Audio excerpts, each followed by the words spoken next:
Good evening, folks. How are we? Look at that, I'm chopping my head off again. How many scopes? Kat, good to see you. How many scopes am I going to do this for? Well, I just chopped my head off. There you go. At least you can see me. Otherwise, I just like Helen's here. Helen with the great name, Helen Power. What a great name for a motivational Periscope. Good evening, Helen. Let everybody join, guys. We're going to give them a few minutes to join, as per usual. Hello again. I will give my spiel that I give at the start of every scope, particularly thanking those who are going to watch this on the replay. Okay, so if you're not watching this live right now and you're watching it either on the replay on Periscope, don't worry, you can still give it hearts. If you like what you hear, you can still tap the screen, give it hearts. Make sure you follow me at Ross A. Grant to be notified of future Periscopes. Or if you're watching it on YouTube, because I always upload my scopes to YouTube, then thank you for watching on YouTube as well. You can't give hearts, unfortunately, but make sure you do join us live in the future. I saw Girly Whirly pop up then. She's in the house. Warren is here. Warren, great to see you, buddy. So yeah, we'll give people a couple of minutes to join. Let me know what you've been doing. How's your week been? It's Friday. We're obviously all just too sad to go out and drink and get drunk and stuff. Evening, Kim. So let me know what you're, what you've been up to, and also share this scope with your friends as well. You can swipe up, I think, on your phone. You can share it on Facebook and Twitter. Get other people involved. It's book club. As usual for Friday, we're looking at Brendon Burchard's The Charge, and tonight we're looking at something called the drive for control. So a lot of people associate control and the word control as like a negative thing. I am plugged in, Kim, I'm on aeroplane mode and I've got my coffee. Thank you very much. But a lot of people, yeah, they associate control as like a negative word, don't they? We use words like, oh, he's a control freak in a relationship, or oh yeah, she's a control freak, or all this kind of stuff. And we use control kind of, quite a negative connotation. Control is a big factor, a big human need. It definitely plays a huge part in my life. Let me know if you feel the same. We all like to feel that we're in control, don't we? In control of our lives, our careers, our finances, our relationships. And we're going to look tonight in Brendon's book about how we can use that drive efficiently, so that we're not seeking too much control and too much rigidity in our lives. Gam Cindy is here. I think you might be new, Gam Cindy. Let us know where you're viewing from, but thank you for joining us. Hello, Carl. Not seen you for a bit, buddy. Good to see you. Yeah, we're going to be looking at how we can use that drive for control in a really good way, in a really positive way, and also we're going to look at one factor for the drive for control, which is going to enhance your life like almost instantly when you implement it, which is really cool. I started creating our first radio play this week and was made HR manager for the radio station. Boom! Congratulations, Kim. Get in. Give Kim some hearts, people. If you don't know how to use Periscope, by the way, because there's a lot of new people on here, you can tap the screen. You can tap it like once like this if you just want to give a few hearts. Selena, good evening. Or you can tap it with 2 fingers if you want to get a bit more of a party going on, or 3 fingers, or just do your whole hands like all over the screen, and then the hearts will go crazy. I think you can give like 500 hearts out per Periscope. So if you like this, give me some hearts. At least I know people are enjoying it. Good evening, Selena. Good to hear from you. I can see the hearts coming through. Plenty of blue hearts there. Who was offered a job? Helen, you were offered a job yesterday. Great stuff. I got my piece edited to 1 minute 56. Awesome. Oh, awesome, Kat. The piece you sent me, brilliant. Good, excellent. Yeah, anywhere between sort of 90 seconds, 2 minutes. For if you're just going to send a scene to a casting director. For those of you who haven't got a clue what I'm talking about, by the way, I'm an actor. My name's Ross. I'm an actor and a voiceover artist from Manchester. A lot of the people on these scopes join me who are actors, but the stuff we talk about isn't all acting related at all. It completely applies to any area of your life or career, no matter what you do. But Kat sent me a piece she wanted to send to casting directors that I thought was a little bit too long, and I was like, if you chop it down, get your best kind of 90 seconds out of it, 2 minutes, it's going to be a lot more effective. So awesome that you've done that, Kat. It's really good. That's awesome, Kim, as well. Everybody's just moving up in the world, which is what we like, which is great. Well, this tonight is going to help you as well. First of all, give me some yeses if you might consider yourself as like a bit of a control freak, or you're looking for more control in your life right now. I'm going to ask you a few questions in a minute about how much control you think you've got. But if you feel control is a good thing and can be used positively, give me some yups. Carl says yep. Selena says yep. Carl says always. It is a big deal for me, control, honestly, not in a negative way, but I've had like big issues over the years of developing businesses, giving control away to other people. Warren says yep. Girly Whirly says yep. I struggle with giving people control sometimes, and handing that control over. I'll build something, I'll go, this is my baby, this is mine, no one knows how to run this as well as me. Well, of course they don't, okay, because I've built it. But if I don't pass that responsibility over to somebody else, how on earth do I grow that thing if I'm always running it? And I think anyone in business can relate to that. You know, when you're running your business, who's growing your business? Because it's not you, and if you're the only one who's running it, then how can anybody be growing it? So that works for your acting career as well. This chapter, which is entitled The Drive for Control, is one of the 10 human drives, effectively, the drive for control, that Brendon Burchard's got in his book, The Charge. If you've not got this book yet, get it from Amazon. I think it's about 12 quid. I'll put a link below this on the replay as well, so you can click it and get it. Starts off with I'm a bit of a control freak, says Kim. It starts off with a little bit of a quote by a guy called Nathaniel Brandon, who was a psychotherapist. And he says, the stability we cannot find in the world, we must create within our own persons. Okay, so sometimes the stability and the control that you can't. Some people try and find control in everything, and it's impossible. You must know that by now in your lives. You know, you can't control everything. You can only really control how you react to various situations. So Brendon starts off the chapter with quite a lengthy description. Unfortunately, it was a pretty sad part of his life where his dad was dying of cancer. I like to know what's going on, struggle, trusting others, that responsibility. You've got to let it go, Kim. Your life will improve massively when you let it go. So yeah, he starts off the chapter, it's a little bit depressing, but it goes through a description of his dad. His dad was diagnosed with cancer. Went through quite a lengthy process of battling it until eventually, he couldn't really fight it anymore. But it talks about how Brendon felt like he had no control over the situation, and yet his dad kind of fell into feeling completely at ease and at one with death, effectively, the thing that he couldn't control, and almost controlled himself through that process. Although he couldn't control the bigger picture, he could control a lot of the smaller elements. And I think that's what we all should try and do in our lives. We often can't control the bigger picture, but we can control how we show up to it. It's quite inspiring, but you can read that on your own if you get the book. It's a little bit long for the book club, but I want to read you what follows from that point on. And Brendon says, to start, to say that death, is generally unwelcome and uncontrollable, of course it is, okay, is an understatement, okay, but it happens nonetheless, as do many things that we don't plan or wish for. Yet amid all our struggles, even our final battles, should our wits and will allow, we have the ability to control the way we meet the world, define the meaning of our experience, and leave an example of how remarkable we can be throughout it all. Thanks for sharing, Carl. So yeah, just to kind of restate what I said there. Don't worry if you can't control everything in your life and your career. Okay, there are things that you unfortunately have to relinquish control of, and just worry about how you kind of show up. And even in the darkest parts of your life, probably when you think back, either you did take control or you look at it now and go, actually, I could have taken more control in that situation. Brendon says it seems odd to begin a book on motivation with a story of death, but I want you to know me, and I want to begin by being truthful. We cannot control everything in our lives, nor should we attempt to. In fact, I often argue that most of the misery people feel in life comes from attempting to control things that either can't be controlled or are inconsequential. You can't control the weather, okay? Here you go. Nancy, I don't recognise your name, Nancy. Thanks for joining us. You must be new. Let us know where you're viewing from. So it says you can't control the weather or the economy. You can't control other people. You've learned that by now, I'm sure. For the most part, we can control only the quality of our character, our actions, and our contribution to the world. Still, the human drive for control runs deep, and we all tend to strive for more of it, until at last it's ultimately taken away from us.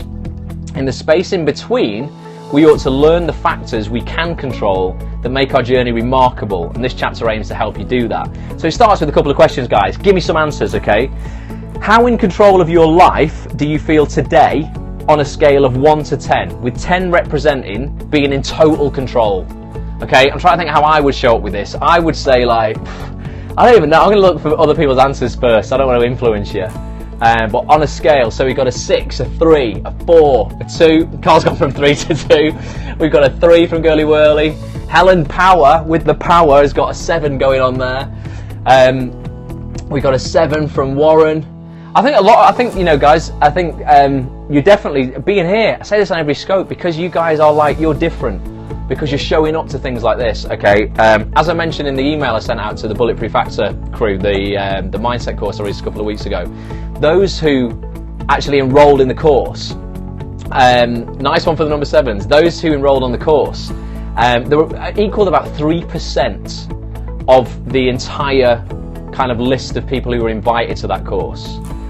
So around about 3.1% of people, and a lot of those people are on this call right now, or on this Periscope. So you guys are kind of different. I think you are stepping up to take more control of your life purely by watching this, whether you're here right now live or whether you're watching it on the replay. There's something that's different about your psyche, your psychology, and obviously you know, I think you are taking control.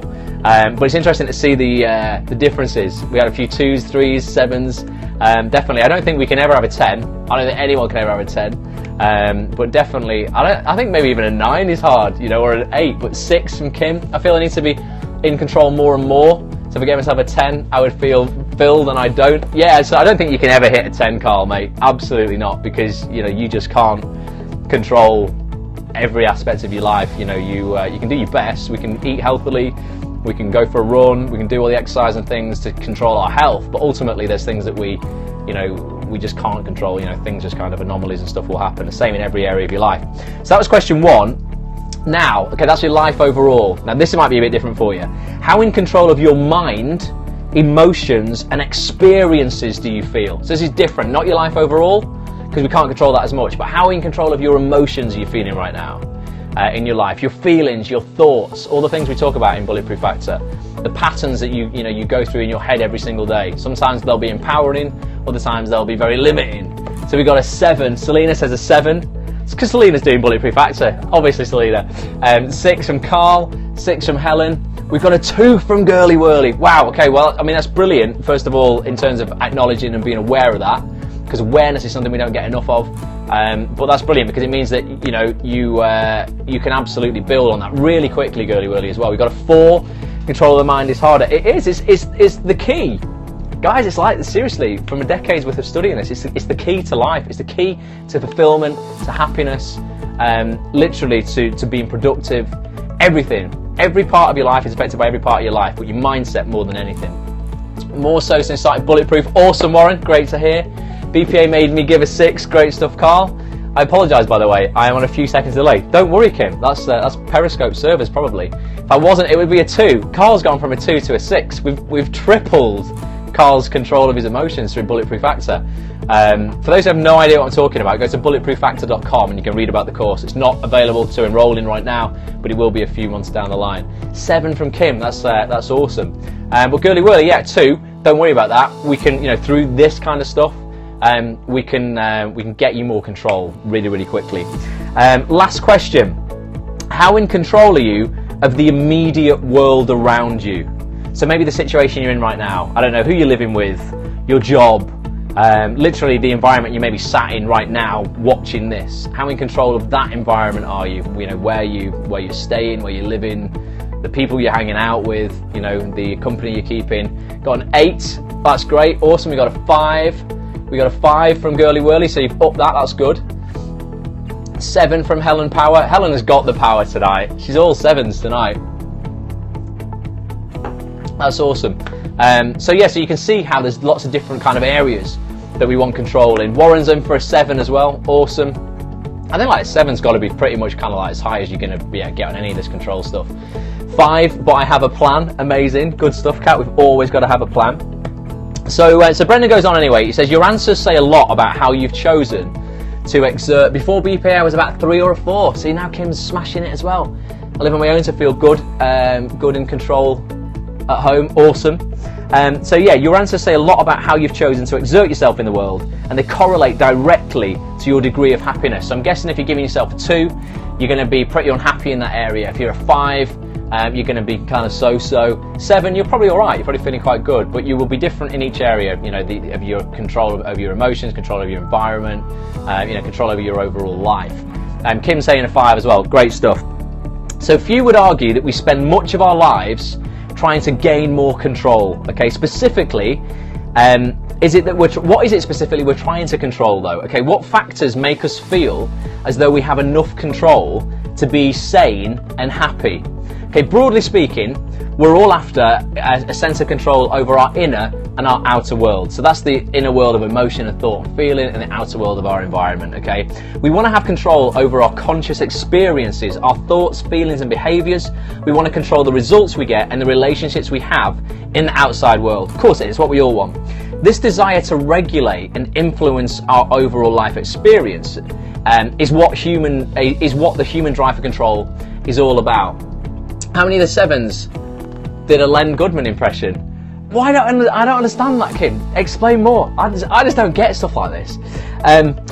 As with all human drives, the drive for control can be two-edged though, right? You'll all agree with this. Let me know if you agree with this. If we seek too much control, we end up becoming inflexible. Kim, 7. Oh, is that what he does? Oh, Len, the guy who does the ice skating scores. Is that it? I think it might be it. Okay, I'm so not with it. I apologise. So yeah, if we seek too much control, we end up becoming inflexible and rigid. We start expecting everything to turn out exactly according to plan. That's it. Awesome. And then we lose our ability to be receptive and adaptive to anything. Strictly, not ice skating. That's exactly it. See, I don't watch any TV like that. I should do. It's supposed to be pretty good. We start expecting everything to turn out exactly according to plan, and then we lose our ability to be receptive and adaptive to anything we do not anticipate. So we try to suppress any variability in our lives, caging ourselves into obsessive, controlled routines, relationships, and environments. We collaborate less easily with others if we're looking for too much control. And we tend to treat people harshly when they don't fall in line with what we want. It's terribly restricting and ultimately prevents us from experiencing the diversity, colour and joy of a more flexible and released life. So what I was saying before in business, when if I struggle to hand over control to someone, I'm really struggling in my collaboration. And as an actor, maybe you've written something and you're like, I want to perform this or I want to act in it. And really, it'd be better if someone else actually played that part or whatever. So you're less willing to collaborate because you're like, well, this is mine, I want control over it. But actually, if you gave it away, you'd probably have more success with it. So let me know if you've ever experienced anything like that. Now, on the flip side, okay, if we have no control in our lives, life can feel like a terrifying tailspin. While relinquishing control for a going with the flow. Who knows these people who go, oh yeah, but I don't try and control anything, man. I'm just so easy going. I just go with the flow. Going with the flow is bullshit. Okay, going for the flow is an excuse, okay, for not doing anything. Okay, so while relinquishing control for a going with the flow attitude may sound wonderful, it also requires disengaging from what is real. Crap, lazy, exactly, Carl. Okay, releasing all control may work at the spa or on a mountaintop, but in life's tumultuous rivers, it's generally a bad idea. It really is a bad idea when you say, I'm just going with the flow. Pointless, absolutely pointless. No control means no choice, no exertion of will, and can leave us helpless. Without exerting control, we can't direct our minds or influence our environment. We're left without the freedom to choose our paths if we leave ourselves completely up to the whims of chance and circumstance. So he says here, Brendon's aim in discussing each of these drives isn't to tell you how much you should strive for, either, whether you should strive for more control or cut more loose. What makes him feel appropriately in control of his life isn't going to be what makes you feel in control of your life necessarily. But he says that he's found there are 3 specific activators that light up our drive for control in a way that makes us feel particularly energized, okay, and engaged and enthusiastic. No matter how much or how little control you prefer, if you're going to control something in your life, then the following 3 areas are what you should direct your attention to. Now there's 3 areas, we've only got time to look at one, but I want to look at the one that I think is the most interesting. So the 3 areas, if you want to read further into this chapter, are control of your outlook and character. There's also control for new, which is what I want to look at. That's the thing that I think charges most people. And the other thing is controlling workflow, kind of how you go about stuff in your career and kind of like the work that's on your plate. But the one I want to look at is control for new, because I think for most times in my life when I've kind of been struggling to be fulfilled in some area or something, even though I've thought, well, everything seems to be working out, this is the area I've needed more control in without even realising it. So you might relate to this. Let me know if you do, right? Brendon says, he starts off, he says, I have a friend named Paulo Coelho. Let me know if you ever heard of him. He wrote a great book called The Alchemist, which I've probably got somewhere. I've definitely got it somewhere. We might even do on a book club one night. He's an international best-selling author of things like The Alchemist, 11 Minutes, and dozens more. He's the man, says Selena. Love him. Awesome. Yeah, great guy. If you were to look at his life from a distance, He seems to have it all, okay? People all over the world recognise him. He's a jet setter. He bounces around to his homes in France, Switzerland and Brazil. His work's engaging, deeply fulfilling, transforming the lives of over 500 million people. More than 9 million fans follow his every word online. Presidents and leaders of countries have acknowledged his contributions and have asked him to visit them in their capitals. His health is strong, and he was married for more than 30 years to the woman he knew in his soul he was meant to be with. So a deeply spiritual guy, an accepting man. His own journeys of self-discovery and search for meaning in life were exactly what had made him rich, famous and loved, okay? But over time, slowly but surprisingly, he became quite simply miserable. So this is a guy, and this is what I need people to realise. When you look at people, particularly on social media, you see a guy with 9 million followers, all this fame, all this fortune, all these adoring fans, and you go, man, he's in good shape even. There's nothing I can really pinpoint to go, oh, I wouldn't want that in my life. You know, oh, at least, you know, he's this, he's that, or whatever. But people who seem to have it all don't always have it all, okay? Because, like I say, none of this stuff really, until you get control of your mindset and your thoughts and your emotions, all the stuff we strive for that we think is going to make us happy doesn't necessarily make us happy. So Brendon says, how could this be? Was this just an ungrateful man? Well, no. When I spoke to him on his 65th birthday, I could tell he felt more blessed in life. He was truly honoured to have what we all want: love, security, respect, abundance, and a career of creativity and meaning. Sounds amazing. What then could possibly be going on in his soul and brain that would leave him so unsatisfied? His story and struggle to find the answer reveals a lot about life and, coincidentally, neuroscience. And you know I love the science. So this is why I want to talk about this, because it's kind of proven, okay? It's not just a theory or bullshit, it's actually proven. So he says, Paolo's allowing me to share his story here, and he also detailed his crisis of faith and satisfaction in his brilliant book, Aleph. He and I approached the issue from different perspectives, his spiritual one and my high performance one. Yet we arrived at the very same conclusion. Paolo needed more new in his life. So have you ever been at a point in your life where you're like, God, on the outside it seems like I've got everything going on right now, things are working, I'm not worrying with money, my relationship's pretty good, my health's pretty good, but you're like, God, I don't know, I just feel like, oh, there's just something missing, something's just not right in my life right now. It's probably that you needed like a bit of new in your life, in whatever area that was in. So Paolo describes how he came to believe that his crisis in faith stemmed from his not venturing into the world anymore. That's how Selena feels right now. Well, this is going to be awesome for you, Selena, because you've got some steps you can take and literally implement this weekend to change this, okay? Yes, he travelled the globe, but it was from one safe cocoon to another, where everything was planned out and there were few new challenges, okay, or opportunities. He wasn't having new adventures, meeting new people, or being stretched enough to feel engaged. The grooves of his routine had deepened into a spiritual rut. So remember when I talk about, you know, doing the same things over and over again every day? It's like a farmer would get in his tractor in the morning, drive out in the field, the same direction every single day. His tyres had cut that rut in the mud, and then before long, he'd actually be able to take his hands off the steering wheel, put it in gear, and the tractor would drive itself to that same destination. It's not until he puts his hands back on the steering wheel, makes a tiny little shift, that he can start changing his destination. Maybe that's what you need to be doing in your life right now. And so Paolo wasn't sure exactly what he was looking for. So he followed the coincidences in his life and committed to doing something new. This led to a journey across the entire continent-wide span of Russia via the Trans-Siberian Railway. Now, you don't have to do the Trans-Siberian Railway to get something new in your life. This is just what happened to Paolo.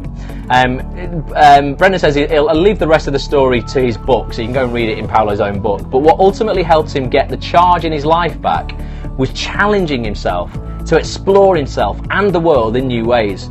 The simple act of what I call control for new. I spent 20 years doing that in an office job before training to be an actor. I'd spent 10 years in retail, Warren. It just pointless. Oh, it was such a rut that I got stuck in. So control for new is a phrase that Brendon uses with clients that seem to be stuck.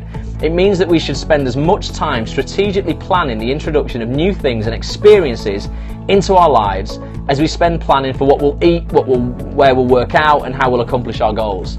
So don't just plan things like that, like, right, well, I'm going to plan, like, I've got to plan what I've got to do this week at work, or how I'm going to do my goals, this kind of thing. Start planning for what new things you can actually start doing in your life. It says, so in terms of the science, it says, after peering into thousands of people's brains with advanced imaging machines such as the MRI, neuroscientists have concluded that the brain is hardwired to seek and enjoy novelty and challenge, okay? Novelty and challenge. You can have all the right fixings for an incredible life, love, respect, abundance and so on, but without these two simple ingredients, you end up with a bland soup of sadness and disengagement. Your brain becomes much more activated when something novel or challenging occurs. So this weekend, think about what you could do that's going to be novel and challenging for you, okay? Novel things make your mind snap to attention and become sharp, releasing dopamine and energizing your brain to get into let's figure this out mode. It's what motivates us to learn. If that novelty also challenges us, then our brains stay engaged for even longer. And an engaged brain is a happy brain. So 6 simple ways to get control for new guys. We'll go through them quickly. So here's some things, some ideas. You don't have to do them all. You could do one of these things this weekend, or start planning to do one of these things for next week to just give you more control for new in your life. I spent 10 years in crappy, I think you mean, Kim, crappy shops, crabby, but I quit last year and dedicated myself to my passion. Yeah, you did, and that was a big jump, and good on you for doing that. So 6 simple ways to control for new. 1, the 90-day getaway. Everybody should do this if you can, and you know what, you all can, right? Every 90 days, plan a getaway either by yourself or with your spouse or significant other. Yes, every 90 days. This doesn't have to be a trip around the world. The goal isn't how far you travel, it's how far you get away, okay? And the difference being measured not in the miles you travel, but in how far mentally you can break the monotony of routine in order to relax and rejuvenate.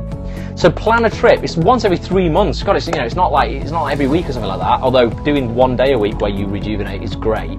But think of what you could do. Something new, a 90-day getaway every 90 days. Monotony is a killer. It is. It really, really is. Doing one to Cornwall in May. Awesome. It's a cleanser, I'd say. No, it's brilliant. Honestly, you really, really should. I do it with the websites that I run. So Acts on This. It's not every 90 days because it costs a bloody fortune. Rotterdam next month, awesome. So actsonthis.tv, the website I run for actors, it's been launched maybe 4.5 years now, 5 years. I'm currently going through its 4th relaunch and rebrand. Brighton is a nice getaway as well. And to stalk pole dart, okay, awesome. But yeah, so I'm in the middle of rebuilding the site with a couple of developers who work for me. Literally right now, we're going to relaunch it in a few weeks' time. So it's going to look different, it's going to work slightly different, because working on the same site every day, although I'm putting great content out, these scopes obviously for one, uploading them in the same way, using the graphics in the same way, the process, it just becomes monotonous.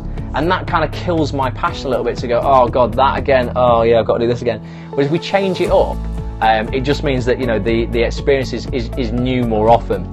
So that's the first one. The second one is the restaurant or dining tour. We're all going to love this one. Make your date nights an excursion to a new restaurant once a week. If you're in a small town, get a group of friends to host dinner every few weeks. The goal is to get about town and experience new dining experiences. So they don't have to be that expensive. You don't have to go to, like, you know, I've got to go to this Cordon Bleu restaurant and all this kind of stuff. But just go out. You know what I like doing? Give me some hearts if you like doing this as well. I like finding, because I'm a coffee freak, I love Starbucks, but other brands are available. I love finding new independent coffee shops. You know, the little ones. As long as it's got Wi-Fi, I love it. Love it, Kat. I missed your comment, Kat. But yeah, new coffee shops. I love that. Let's go and you can explore them through the day, or you just walk down a different street in the city centre. I'm from Manchester. There's obviously so many back streets and stuff with little cafes in. It's awesome. I love doing stuff like that. So that's the second one. Third one, shows, sporting events and other experiences. What's happening in your city this weekend? Okay, are there shows or performances you can go and see? Any new exhibits or exhibitions? Despite the fact that many of us love going to the movies, sporting events or the theatre, most of us rarely do. Make it a habit to be on the lookout for things you can go see and cheer for. Now, you don't even need money for this. Like I say, I'm from Manchester. There's loads of art galleries in the middle of Manchester, totally free. The Museum of Science and Industry, I think, is free. So you don't have to go, oh well, I've got no money to do that. That's a limiting belief in itself. You don't need limiting belief. You don't need limiting beliefs, obviously. You don't need money to have new experiences. So that's the third one. Fourth one, travel adventures. So this is actually about travel, whereas before the getaway was about how far you get away from the monotony and, you know, get away in your mind. This is about how far you actually do get away. Do you have a list of top 50 destinations you want to go to in your life? Cheap theatre as well, yeah, 3-minute theatre, King's Arms, absolutely. Are you actively checking them off the list at least once per year? Write down now in the chat one place you want to visit that you've not yet visited. Tell me, is it a country? Is it a city? Is it in the UK? Is it in Europe? Is it further afield? Let me know, definitely. I want Tokyo, is somewhere I would love to go. That's quite far away though. New York, Santorino, awesome. Barcelona, yeah, but Barcelona's great. Japan, yeah, absolutely. Without a doubt, New York's wicked. I've been to New York. I've not been Barcelona or Japan. Not been to Egypt either. God, I've not been on any of these places.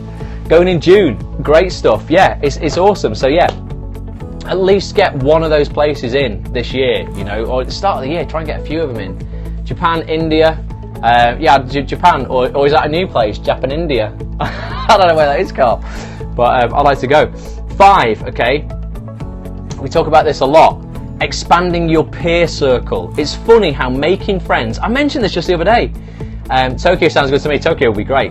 I just said this the other day, I think, on a scope. It's funny how making friends is so important to us when we're young, but we lay off our efforts the older we get. But your friendship and peer circles are the most important external influences in determining your happiness. Liverpool, that's easy to get to, Kim. Outside of your intimate relationship, obviously, you know, your peer circle is the most important external influence in determining your happiness. Get serious about expanding your peer circle by going to networking events, fundraisers and local events and performances. Be on the lookout not just for networking purposes, but for friendship making purposes too. We forget this too often, don't we? Luckily, we've got a great group of people on the Bulletproof Actor Facebook group that's on this Facebook group. You can come and join those people if you watch on the replays. It's facebook.com/groups, and then it's either Bulletproof Actor or Act on This TV. If you want to come and join the group. So we network in virtual kind of field there. Carl just loves people. Love that everyone put exotic places down. I said Liverpool. It's not about the miles, remember, Kim? It's how far you travel up here. But yeah, you know, it's great to make new friends. I think we're all doing that through these scopes as well, which is great. I hardly socialise and a bit of a hermit for my age, make excuses for peace. Yeah, I've not started, I used to go out a lot drinking, to be honest with you. Nowadays I stay and have a coffee. You can never have enough friends, you can't. Exactly, and you are allowed to have more than one group of friends as well. Your mates will understand. It's not like when you're 10 and they go, oh, what are you doing going off with them? Oh, you traitor, you should be staying with us. As an adult, you're allowed as many groups as you want. 6, skill development, okay? I'm trying to think if there's something, I'm not really pursuing this at the moment. I have done in the past with things like web development. I knew nothing about web development. I knew nothing about video editing, nothing about graphic design, things that I've kind of taught myself in the past, but skill development. Might be a bit much this, but Brendon says, what 10 new skills should you develop this year? How actively are you currently chasing and working towards mastery of something like writing, speaking, singing, cooking, programming, leading, playing soccer, or some other artistic, athletic or professional skill? The challenge of seeking new skills is one of the surest ways to test and transcend your own boundaries. Go find something new to learn and fall on your face trying to learn it. Enjoy the process of learning. It's one of the easiest paths to a more engaged brain and life. Cooking. Yeah, I mean, honestly, cooking's awesome. An actor I know, she decided actually she was going to give up on acting. Because I don't really like seeing people do unless they're absolutely sure of it. Because some people do realise it's just not for them and they go, well, I'm going to try something else that makes me happier. Sasha, good evening. She decided she was going to set up a cake business, making cakes, not just normal cakes though, crazy cakes, and like loads of baking stuff. She launched a company called The Baking Tray. Hugely successful now. She's been doing it 2 years. Looks absolutely awesome. But the skill, you know, I would love to get in a bit of baking. Although I'd be about 25 stone, I think, if I did that. Sasha, we're getting near the end of the scope, I'm afraid, but you can go back and watch the replay. Not being able to cook. Got me a casting this week. Oh, there you go. Amazing. Maybe every cloud. So to just recap, okay, the 6 ways to get control for new are the 90-day getaway every 90 days, the restaurant or dining tour, shows, so going to sporting events or concerts and stuff, travel adventures, start ticking off the places you want to visit, expanding your peer circle, probably the easiest and cheapest. You're going to have to check it out, Sasha, for sure. And then 6, skill development. So last thing, He says at the end of this chapter, the charge points, as he says, in order to live a charged life. Remember on last week's scope when we first looked at the charge, Brendon Burchard's book, we said there are different types of lives. There's the caged life, which a lot of people are in, the comfortable life, which people think they're living a good life but they're not, and the charged life, which very few people are living. So the charge points here would be for you to schedule in your calendar right now or tomorrow, just very soon, okay, right now, 2 things that you could schedule in your calendar to control for new and introduce novelty and challenge into your life. What could they be? What things could you go, right, could you go somewhere and check somewhere out tomorrow for dinner that's going to be different, introduce something new? Before you go, he says the little man on the shelf is, yeah, it's me. I'll tell you that in a minute, Warren. I'm not going to go just yet. But yeah, 2 things. Okay, so could you go to a concert this weekend? Could you meet some new friends this weekend? Could you travel somewhere? Even if it's just, not necessarily miles, but, travel in your mind, if you go on a little jaunt somewhere, just get away from the monotony or any ruts that you're currently kind of carved for yourself. What skill could you start learning or continue to learn? Singing lessons. Need to find one, and Sunday lunch out. I mean, that would be 2 things, Carl. Awesome, and that is control for new. You're introducing new experiences there, definitely. Without a doubt. Yeah, do it. Absolutely do it. Commit. Schedule it. If you don't schedule it, it doesn't get done. Get it in your diary so it's in front of you. Set an alarm. Remind yourself. Love spontaneous people. Yeah, definitely. Honestly, Helen, definitely. Just make a decision. Go and do it this weekend. My presenting was new and you're loving it. Yes, Sasha's now a TV presenter on Bay TV. Can you only get it in Liverpool, Sasha? Or can I get it on Virgin or something? Let us know the channel, because I need to tune in. Sasha was interviewing Joe McElderry, the winner of X Factor a few years ago, the other day.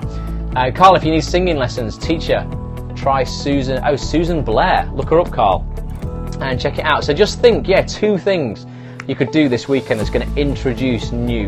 It's going to introduce control for new. It's only Liverpool, but it's on YouTube. Oh, awesome. We'll all go and watch it on YouTube then. Check it out. Search for Bay TV on YouTube. Let's watch Sasha's interview. Is your interview with Joe on YouTube, Sasha?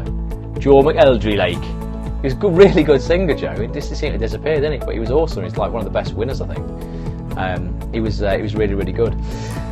So yeah, have a think about that. 2 things, and that is one of the 3 activators for control. For our drive for control. The other 2 you can read about if you want to get Brendon's book. But that was the control for new. So we've looked at that. But yeah, check it out.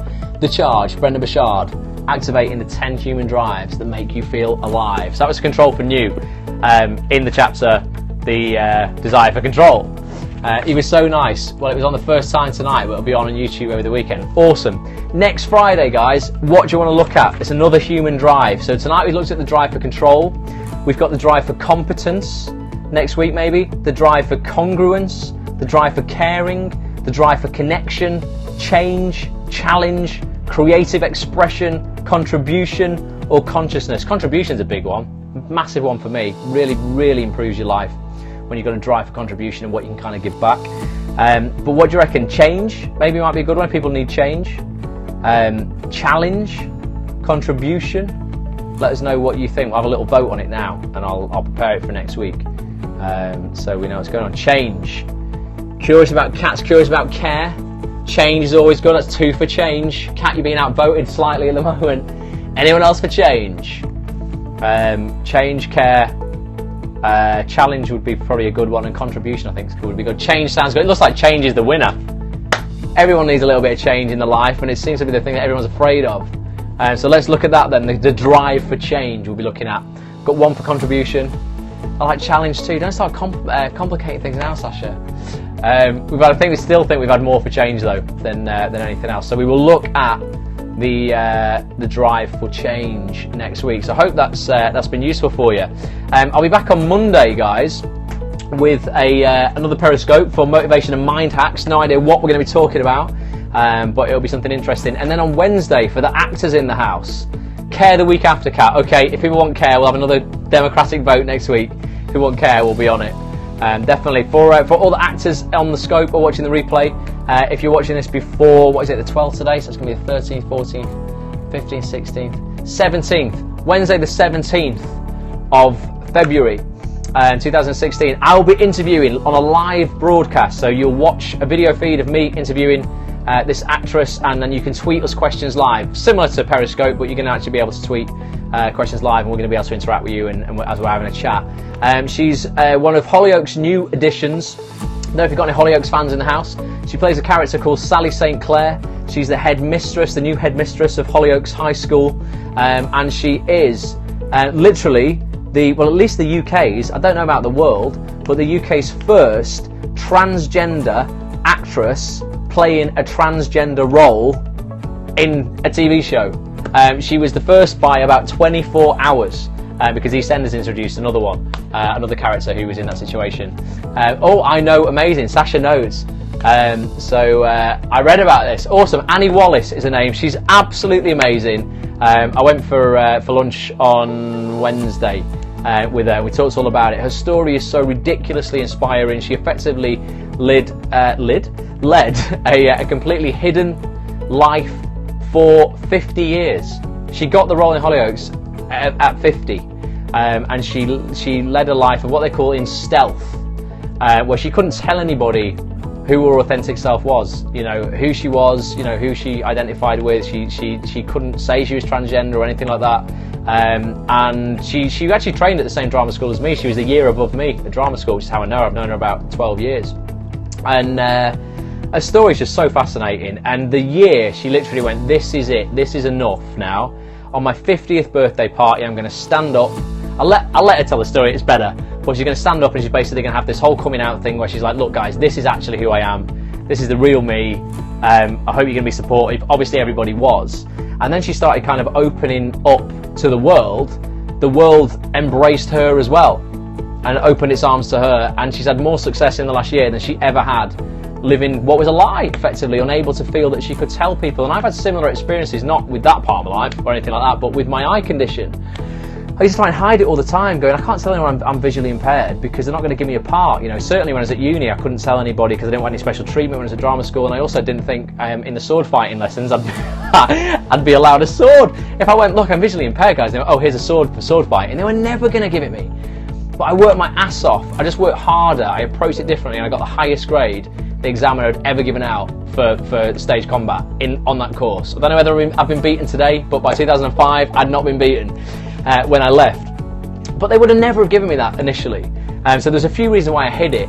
I had a bit of success beforehand, but when I actually kind of like, you know, I don't know, came to terms with it, I guess, and started saying, look, this is who I am.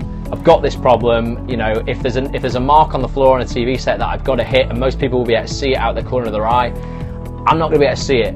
So rather than kind of, you know, struggling, you know, coming across as clumsy or whatever, or trying to get by, I say to the director when I go onto a set, look, they've got this issue in my eyes, can we put some bean bags down? I'm going to be able to feel them with my feet then, so I actually know where I am with my mark as opposed to seeing them.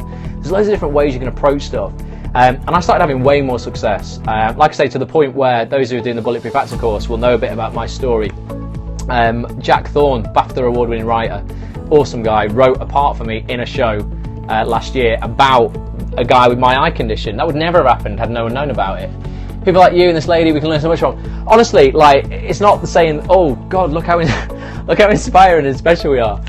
It's not. It's saying that, you know what, it's just being honest and going, you know what, we've all got our hang-ups, we've all got our own idiosyncrasies, we've all got our insecurities, and normally in life we go through life completely hiding them, and it gets us into bother, particularly with my eyes. Right, people would put their hand out to shake my hand and I wouldn't see it because it's like I have no peripheral vision, and it's both ways. It's like looking through a letterbox, really.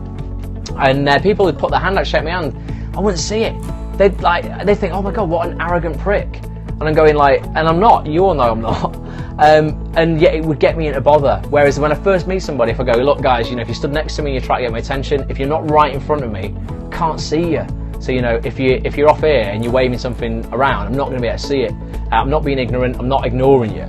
And the more honest and open I've kind of been, the more forthcoming people have been to kind of help me and, you know, to give me more opportunities and stuff. And I think we can just learn a lot from people like Annie, and, you know, and hearing about other people who have kind of, you know, embraced their differences and used those differences to actually move forward. You know, what they first thought was one of their biggest kind of weaknesses can really, I promise you, can really become one of your greatest strengths, and one of your, your biggest kind of attractions in a way, because it makes you different. So people will be like, wow, I want to find out more about that. There's a guy who I met in LA who, when he heard about my eyes, was like, I want to do a documentary on this. He's got a really big YouTube channel, and he's like, I'd love to do a documentary on this because it's so unique, and I've never really heard of anybody with it. And had I been like trying to shy away from that and not tell anyone about it, he would never have known about it. Thus, he would never have given me that opportunity. So it's going to be great. It's 7:30 Wednesday night. You can't register for it yet because I've not got the page up. But I'm going to put the page up over the weekend, probably tomorrow. And all you have to do is pop over, click on a button to say you want a seat, leave your email address, and then you'll get an invite emailed to you. Because it'll be, again, like always, there's only a couple of hundred seats for this kind of thing. So do show up. It will be great to have you. So stop waffling on. Hopefully that's been interesting for you. Remember the drive for control and the drive for new. Think about those two things you can do this weekend that's going to be new, that's going to be engaging, it's going to challenge you, and it's going to be a novelty for you, something that maybe you've not done before. Go out and do that. Live the charged life, as Brendon says. And I'll be back on Monday with something completely different that I have no idea what it is yet. So I shall try and end things slickly. But thank you very much. If you've watched this on the replay as well, I really appreciate you for sticking this long, and make sure you join us live next time. Sasha, you're going to have to go back and watch some of the replay. Have a good weekend yourself, guys. Good night, everybody. And I'll catch up with you on Monday. Make sure you're still active in the Facebook group as well. Let us know what you are up to. Speak to you soon. Bye for now.